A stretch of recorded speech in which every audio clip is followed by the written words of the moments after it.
Hi, welcome. I'm Roy, and we're without Val today. She was feeling a little under the weather, so unfortunately, you guys just have me today. But today we're going to talk about night lights, in particular some fused night lights. And so we have, and you can see they're kind of Halloween themed. We're going to talk about using PreCuts, about slumping them, a variety of different things. And if you guys have questions, while we're talking, feel free to make a comment in the video section below. You can always send us a message on Facebook or Instagram, and of course you can email us at facebook@delphiglass.com. We are going to be posting the firing schedules later, because I'll probably talk about a couple of different firing schedules, and I know people like to have a schedule of what we are doing, so I think Kaylee's going to post that when we're done. Sure, and as well as I will give you guys a link for all of our seasonal holiday pre-cuts. We've got fall, Halloween, and some of our Christmas stuff is coming in as well. Yeah, the other thing that's really kind of nice is we have these kind of fun black night lights, right? When we first saw them, we're like, who would want black, right? But I think works for this type of thing really quite well, right? Especially all the Halloween themed ones. We have these really nice pre-cuts, and you can see that they come in 90 or 96, so really doesn't make a difference, I guess, whatever your preference is. The way that we assemble these is we cut a base for the most part. A lot of times it's just something simple like a simple rectangle. You'll notice that it's a single layer of glass. We chose not to, normally when we're fusing we do 2 layers of glass, right? Because of the 1/4 inch rule or the 6 millimeter rule, where glass wants to be 1/4 inch. So a lot of times we fuse at least 2/4 inch. On the night lights, our concern was we didn't want them to be too heavy, so we are just using a single glass as the base.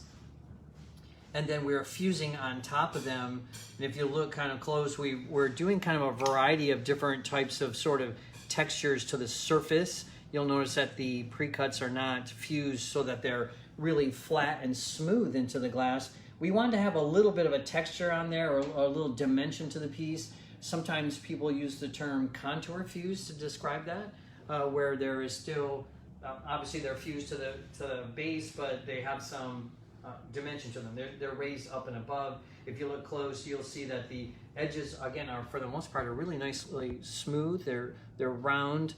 So the firing schedule, again, if we fire it too hot, the glass, like if we were trying to do what we would call a full fuse, where we're going over 1400 degrees, then the glass will want to shrink and pull in to get to 1/4 inch, and we really don't want to change the shape of the base piece a whole lot. We don't want it pulling in and starting to distort. So these were fired, Val and I did a few of these, and we didn't do them at the exact same temperatures because, again, I think in fusing there's never a perfect temperature, I don't think, for anything, because a lot of it has to do with your kiln and how your kiln operates, but also it has to do with your personal preference of what you want the glass to look like. But I know that I did mine in the 1370 range. I think I did mine at 1370 for like a 5 or a 10 minute hold, somewhere in there. Val was a little bit hotter than that. She was probably up around 1380, maybe 1385, I think she did a couple. Again, you'll probably notice there's not a huge difference between them. Again, the slightly higher the temperature you go, the little more smoother the glass is going to be. The edges of the glass is going to be a little more rounded, a little smoother. So if you want to really keep the dimension and even kind of keep them kind of crisp looking, you could probably go less than what I did. Again, I went 1370, but you could certainly do 1340, 1330 if you wanted something with a really nice crisp edge to them.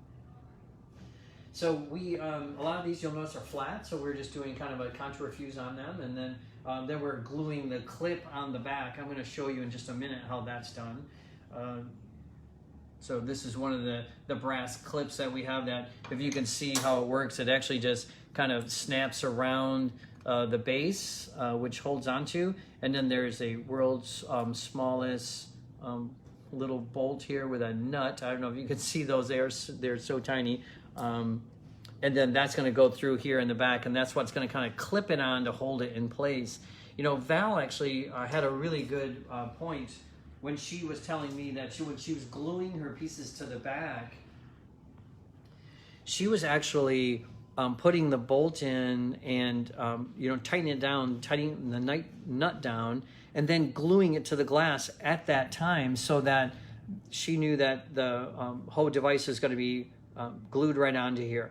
the thinking was, her concern was, if you're just gluing just this on, you know, if you're gluing this just to the glass, you still have to then take this, attach it to the nightlight, and then the concern was that if you're pinching this to get it to squeeze together to be tight, you might be moving around too much and you run the risk of popping it off the glass. So her little trick was gluing the clip on while you're kind of fastening it to the nightlight, which I thought was a great idea. The only slightly tricky thing is sometimes, you know, the light bulb doesn't, well, this one actually works real well, but sometimes the nightlight tips a little bit, so you just have to stabilize the nightlight so that it's level and flat with the glass. You can see too that with these, on a couple of these, we slumped them. We slumped them using these really nice ceramic molds that we have, and we did use a kiln wash on the molds. These were just ones I took off the floor, so they haven't been kiln washed. And then we slumped it over there to kind of create the shape, which adds a little dimension to the piece. The only thing I'll warn you guys about, and Val and I both learned this lesson, I think the hard way, is that when you're cutting your glass to fit the mold, a lot of times what we'll do is, you know, take the mold, lay it on the glass, trace around it, and that's your pattern. So, you know, that's a question we get with any kind of mold a lot of times from customers is, well, you know, I have this mold, but there's not a pattern for it. Well, it's easy just to set it on the glass, trace around it, that's your mold. And I can tell you, I did that with my piece here. So I set this on the glass. In this case, I used this kind of purple and white streaky glass and traced around it. But the problem there is that then the glass is a little too big, and what we don't want to happen is you don't want the glass to slump over the front of the mold like this, right? If the glass comes and curls over, it makes it quite a challenge to glue the clip to the back of it, because you have now you have a curved surface, if that makes sense. So what we did was just, after I traced it on and cut the glass out, I cut it off so that it would have a straight edge to the bottom. I don't know how well that shows up, right? So it has a nice straight edge to the bottom, and the glass isn't rolling over, if you look at it in this direction, right? So the glass isn't rolling over this way, so now it should be easy for me to, you know, to glue the clip right to the back of it. Yeah, so we had, we did it first with just slumping it over, and we had to actually cut the end off, and we just used one of the tile saw or glass band saws that we have here and trimmed the bottom off just so it would fit on there, which was nice. You'll see, just real quick, I'll show you on the Ghost. I used glass line paints to put the face on. So you could use an enamel, glass enamel, and I did it when I did the contour fuse. When I fused the piece, I painted it first, and so I just fired that onto the surface of the glass. I mean, the nice thing about the enamels or the glass line paint is that it's permanent to the glass once it's fired on at that temperature at 1370, so I don't have to worry about it coming off, wiping off, or scraping off or something. You might see some of the other things that Val used on her pieces was these little pieces here are actually pieces of a vitrograph, and if you're not familiar with that technique, it involves using a flower pot and a glass and pulling glass out of the bottom of the flower pot. And I think we had talked about doing that as a demonstration sometime. We'll show you guys how a vitrograph kiln kind of works, so that might be kind of fun. So that's the one you also see here are these kind of colorful looking like stringers that are here. There's also some on here. Oh, I know on Val's did this one with the she did this little witch's leg here, and these are just stringer here across the top. So you can see using some accessory glass is a nice way to kind of add a little direction or a little extra dimension to the piece, a little interest to it. You know, we get these like pre-cuts. So if you see the pre-cut pumpkins in particular, they look like this, very, you know, well made. You know, the top green piece fits in there perfectly, and then Val just added some of her vitrograph stringer to the top just to add a little more sort of interest to it. All of our pre-cuts too are water jet cuts, so they're super crisp and the edges are always great. Yeah, and they fit just perfect. Like if you see the candy corn, which is one of my personal favorites, I mean, they fit so well together when you see that even in the, you know, the pre-cut, they come on the cards. Oh, this actually reminds me of something. So when you buy these, the best way to get them off the card is if you have like an X-Acto knife or some sharp, like a razor blade type tool. You want to cut the plastic because they're shrink wrapped to the cardboard, and if you cut all the plastic, then you can peel them out. sometimes people, especially you can see, I'll grab real quick, there's, you know, like the bats, you can see that the little feet are kind of delicate, or even the wings or the ears on this one, right? You have to be a little careful that they don't snap off. And so if you just try to peel the plastic off and peel the cardboard off the back, you sometimes run the risk of doing that. So take like an X-Acto knife or a sharp razor blade and just cut all the way around it and peel it off. It comes off really quite easily doing it that way. And again, you know, if you guys have questions about this, you know, reach out to us. You can always message us, right? So now I want to show you guys, let me talk a little bit about the glass. So we use just a couple of different types of glasses here. You know, again, they're night lights, so we're thinking they need to light up, right, a little bit. They're really more for decoration than they are for, like, reading or something. So I know in this room it's really bright, so it's kind of hard to see. We were going to, you know, plug a bunch of them in, but I don't know if it really looks that much better with the lights on or not. So, but you can see on this one, we used a really transparent glass here. A cathedral is how it's referred to a lot of times when the glass is transparent. And so the risk we run into is seeing the light bulb. So you can see the light bulb a little bit. Sometimes we'll use something that's a little more opaque. I don't know how well you can see this particular one with a cat on it, but this glass is a little more opaque and you can't really see through it. So when it lights up, you don't notice the light bulb. The other thing you can do is place, like in this one here with the pumpkin, the green glass here is really quite transparent, but we place the pumpkin so that it covers the light bulb, so you don't notice the light bulb as much. So sometimes you can just do something with your design to try to minimize the effect of the light bulb. I know that, and I often on these transparent ones used an etching cream on the back of them. You can use an etching cream which will kind of give it a frosted look on the back, which also kind of disguises the light bulb if that's your goal. Or like I said, or try to pick something that's a more opaque. I know it's hard to see, these are hard to see them lit up, but they're a little bit darker glasses that do light up actually quite well. But again, because they're a little bit darker, they tend to hide the light bulb. I know I was talking with Kaylee just before this, and we were talking about some of the glasses that we carry. We carry a couple of purples that are really, really dark. And so sometimes when people look at them, they're like, well, I'm not sure what to do with these, but they light up just gorgeous. So, I mean, the color is really wonderful, that nice deep purple, and they work perfect for something like this. It's actually very similar to this one. Again, I know it's hard to see this one because it's not lit up, but the purple that's in this is, you can see it's a really pretty nice deep purple anyways. This has some white kind of streak through it. I thought this was going to be a little whiter than this glass. I was trying to put a moon on there. It's Bullseye's color. Opaline, I think is what they refer to the sheet glass. And I think maybe because I didn't go hot enough, it probably didn't turn as white as I was expecting. As I mentioned earlier, I didn't go to a full fuse where it probably would have been, you know, whiter looking, but still looks kind of like a moon, doesn't it? My question for you, Roy, on that one is, did you fuse the ghost and the moon on first and then Slump, or did you do it all at once? Sure, yeah, I kind of just went by that, didn't I? It is, for those of you that might be new to fusing, it is a two-step process, right? We fused the glass first, so in that situation, I fused it flat, you know, on a shelf that had fiber paper on it, so the glass doesn't stick to the shelf. And as I mentioned before, I went to 1370, which, again, Kaylee's going to post the firing schedules afterwards, so they'll be available after we're done here. And then the glass goes on the mold, and then we slump it. In this particular case, the slumping temperature, I went to 1240 degrees and slumped it on that and held it for about 10 minutes. So, but yes, thanks Kaylee for asking, because it is a two-step process. So let me show you, I want to show you one other kind of a fun nightlight project that I've done before. This one, I've done this with Kimberly. The nightlights are a little bit bigger than this. It's supposed to be a monster's face. And so we do these projects with kids where they kind of design their own monster. Oh, we get it right. Oh, and then so the thinking is they have these monster nightlights that are supposed to scare away all the bad monsters, right? And I can tell you I've done this with kids probably as young as 4 before. And so I wanted to show you some of the elements that I was using.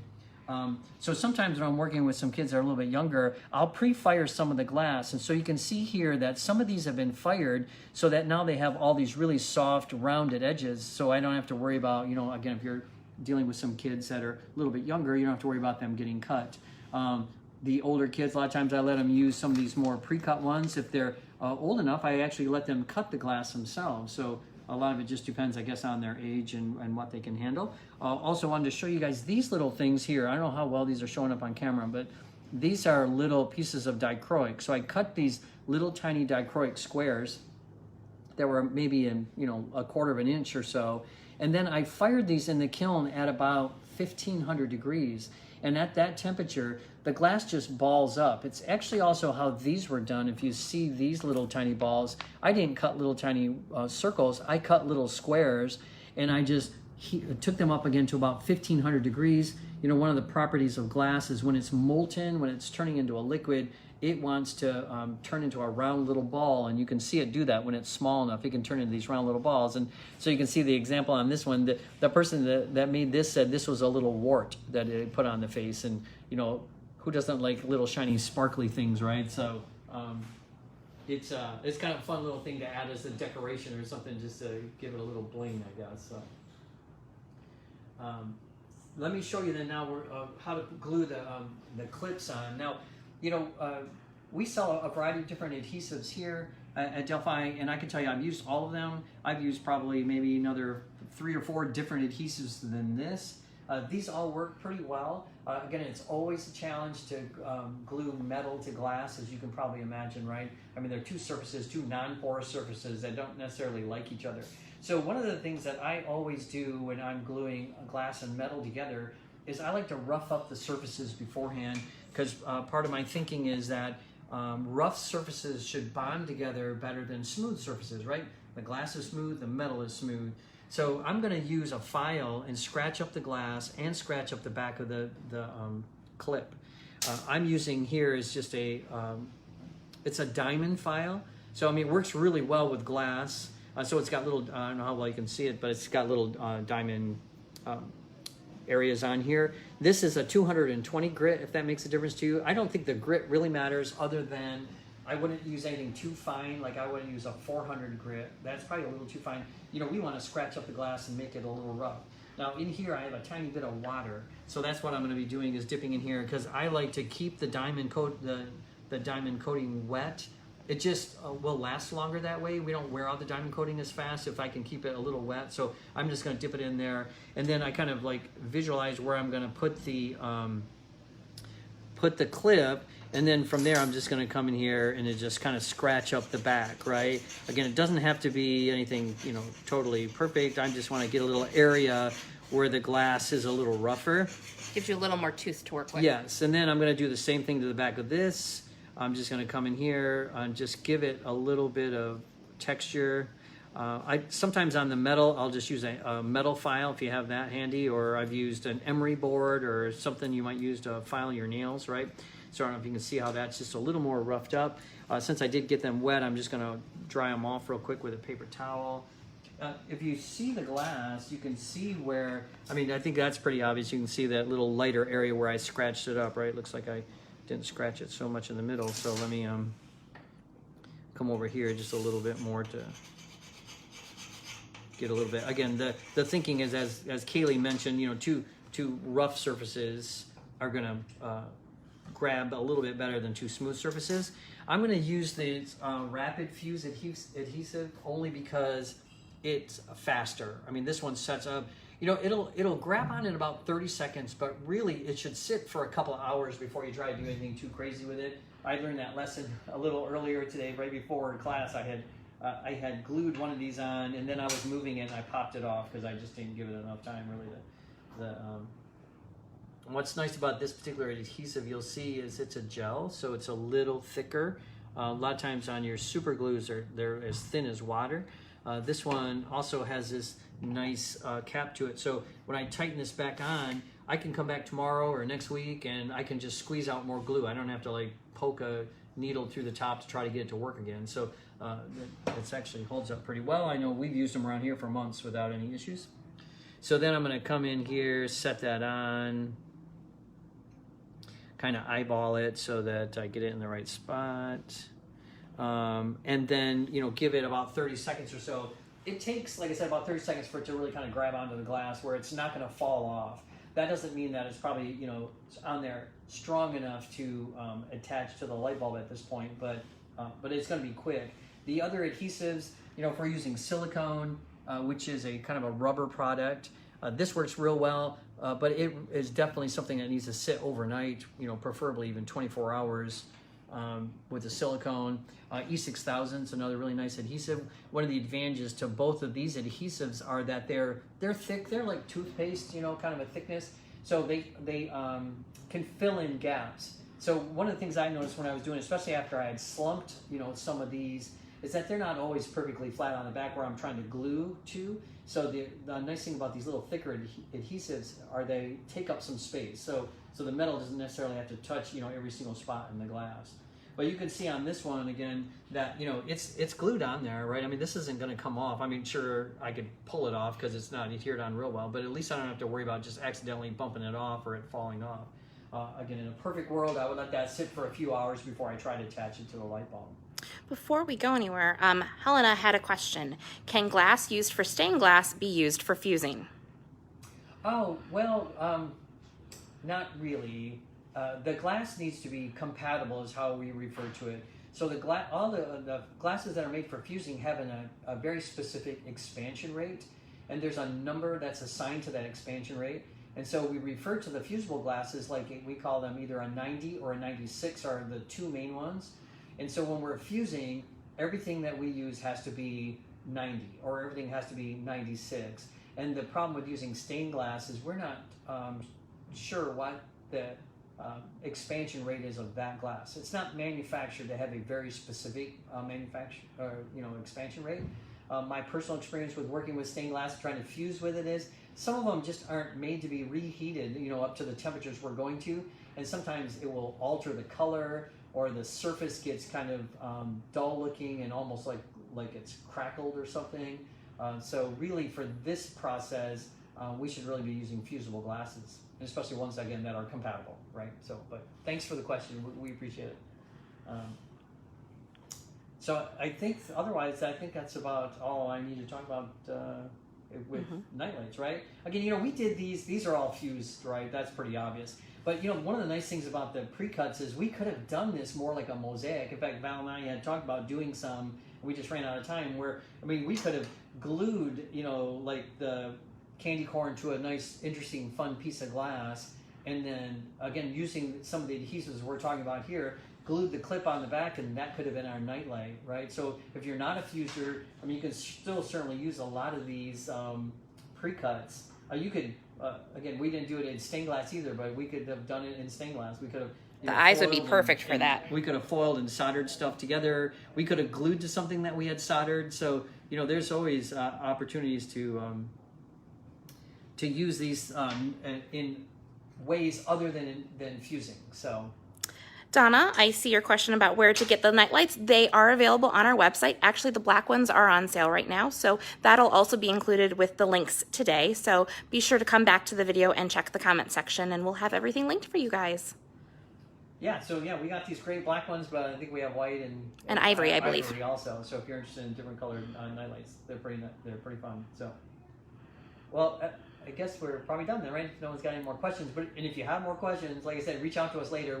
We'll get back to you. We'll answer them. So send us a message on Facebook or on Instagram, or you can always email us at Facebook@Delphi Glass.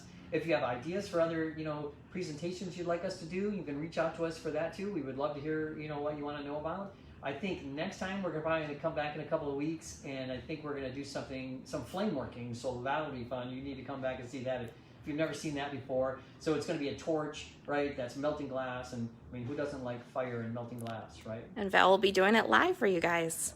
So we'll see you then. Thanks. Thanks for joining us.